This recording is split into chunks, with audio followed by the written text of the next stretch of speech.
మీద కేసు పెట్టింది as a commoner గా నేను ఆలోచించి చెప్తున్నా. జగన్మోహన్ రెడ్డి గారికి ఇచ్చింది పర్మిషన్ 100 మంది 3 వెహికల్స్. అక్కడ జగన్మోహన్ రెడ్డి గారు జన సమీకరణ చేసింది 1000 మంది. 50 పైగా కార్లు వేసుకొని వెళ్లడము జగన్మోహన్ రెడ్డి గారు చేసిన మొదటి తప్పు.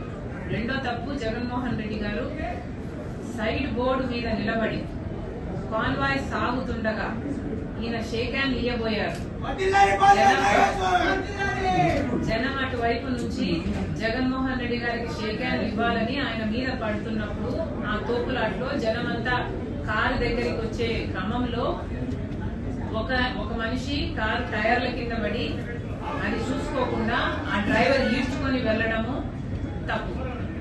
బేసిక్ గా ఇక్కడ ఉల్లంఘన జరిగింది డ్రైవర్ వల్లే, కాదని ఎవరు అంటలేదు. ఇది యాక్సిడెంటే, డ్రైవర్ కూడా కావాలని చేశారని ఎవరు అంటలేదు. కాకపోతే ఆ పరిస్థితుల్లో అన్ని గమనిస్తే తప్పులు చాలా వైపుల నుంచి జరిగాయి. పోలీసులు 100 మందితో వెళ్ళమంటే 1000 మంది లేకపోతే 1000 మంది అక్కడ ఎందుకున్నారు? జగన్మోహన్ రెడ్డి గారు సైడ్ బోర్డు మీద ఎందుకున్నారు? యాక్సిడెంట్ జరిగి ఆ మనిషి టైర్ కింద పడితే పక్కన మనుషులు కారు ఆపమంటే ఆ మనిషిని పక్కకు లాగి పడేసి మళ్ళీ కాన్వాయ్ వెంటనే సాగిపోవడం ఏమిటి? కనీసం 2 నిమిషాలు ఆగి ఆ మనిషి ఎలా ఉన్నాడు, ఆ మనిషికి ఏమైంది, ఆ మనిషికి వెనకాల అంబులెన్స్, వాళ్ళ టీంలో అంబులెన్స్ ఉంటే అంబులెన్స్, లేకపోతే ఏదైనా చేయాల్సిన అవసరం ఉంది కదా. అది కూడా వాళ్ళ కార్యకర్తే కదా, వైసీపీ కార్యకర్త అయ్యుండి జగన్మోహన్ రెడ్డి గారికి షేక్ హ్యాండ్ ఇయ్యబోయి ఆయన వాళ్ళ కారు కిందనే పడితే కనీసం పట్టించుకోకుండా, కనీసం మానవత్వం లేకుండా దాటుకొని వెళ్లడం తప్పు. ఇలా డిఫరెంట్ స్టేజెస్ లో చాలా మంది తప్పులు ఉన్నాయి కాబట్టి వాళ్ళ మీద కేసులు పెట్టారేమో. ఐఎమ్ నాట్ ద పోలీస్, ఎందుకు ఇచ్చారో నేను చెప్పలేను. వాళ్ళు ఏమైనా నోటీస్ ఇస్తేనో లేకపోతే కార్ సీజ్ చేస్తేనో I'm sure they know the procedure and that process. Exactly మేము ఫస్ట్ రోజే ఇది అడిగాం. పోలీసుల పాత్ర దీంట్లో చాలా ఉంది. మీరు 100 మందికే పర్మిషన్ ఇస్తే పోలీస్ ఇంటెలిజెన్స్ కు తెలియదా అక్కడ 1000 మంది సేకరణ అవుతున్నారు అని? మీకు పోలీసు వాళ్ళకు ముందు అర్థం కాలేదా? మరి అర్థమైనప్పుడు అక్కడ 1000 మంది జనం ఆల్రెడీ ఉన్నప్పుడు జగన్మోహన్ రెడ్డి గాని లీడర్లను గాని హౌస్ అరెస్ట్ ఎందుకు చేయలేదు? ముందే ఎందుకు ఆపలేదు? పర్మిషన్ లేనప్పుడు పోతున్నారు అని తెలిసి కూడా పోలీస్ చేతుల్లో అధికారం ఉండి కూడా ఆపలేదు అంటే ఏమనుకోవాలి? ఇదేమన్నా జగన్మోహన్ రెడ్డి గారి మొదటి సభ కాదు కదా. ఇది జగన్మోహన్ రెడ్డి గారు అధికారం కోల్పోయినప్పటి నుంచి ఏ సభ చేసినా, ఏ కార్యక్రమం చేసినా బల ప్రదర్శనే. అది కార్యక్రమం ఇంపార్టెన్స్ ఉందో లేదో ఎవరికి తెలియదు కానీ బల ప్రదర్శన, జన సమీకరణే దాంట్లో మోస్ట్ ఇంపార్టెంట్ అజెండా.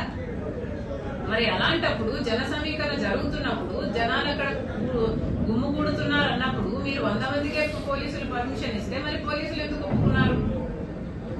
జనాన్ని సమీకరించడానికి డబ్బు వాడినట్టు జగన్మోహన్ రెడ్డి గారు పోలీసులను కూడా కొంటున్నాడా? ఇది కామన్ మ్యాన్ క్వశ్చన్. పోలీసులు ఎందుకు ఒప్పుకున్నారు? పోలీసులు దీనికి ఎందుకు అనుమతి ఇచ్చారు? సమాధానం చెప్పాలి. మళ్ళీ చెప్తున్నాం, జగన్మోహన్ రెడ్డి గారు ఏ యాత్రలు చేసినా ఈ మధ్య జన సమీకరణ కోసము, బల ప్రదర్శన కోసమే చేస్తున్నారు. జగన్మోహన్ రెడ్డి గారు అధికారంలో 5 సంవత్సరాలు ఉంటే 5 సంవత్సరాలలో ఏ రోజు జగన్మోహన్ రెడ్డి గారు బయటకు వచ్చిందే లేదు. ప్రజల సమస్యల గురించి మాట్లాడిందే లేదు, కనుక్కుంది లేదు. పూర్తి మద్యపాన నిషేధం అని చెప్పారు. ఆ మద్యంతోనే ప్రజలను ముంచారు. ఇలా 1 కాదు 2 కాదు అన్ని రకాలుగా ప్రజలకు అన్యాయాలు చేసి అయినా కూడా 5 సంవత్సరాలు ఎప్పుడూ బయటికి రాలేదు. కనీసం ప్రజల దగ్గరికి కాదు కదా, కనీసం వాళ్ళ లీడర్ల దగ్గరికి, వాళ్ళ కార్యకర్తల దగ్గరికే జగన్మోహన్ రెడ్డి గారు ఎప్పుడూ వెళ్ళలేదు. అసలు వాళ్ళకు కూడా అపాయింట్మెంట్ లేదు.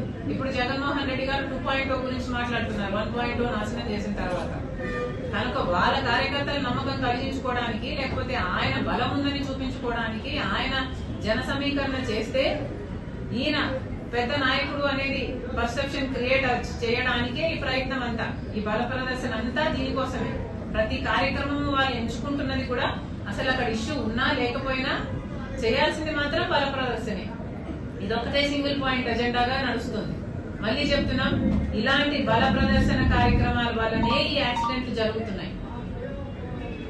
కాబట్టి జగన్మోహన్ రెడ్డి గారు ఇలాంటి బల ప్రదర్శన యాత్రలు చెయ్యకుండా నిషేధించారు.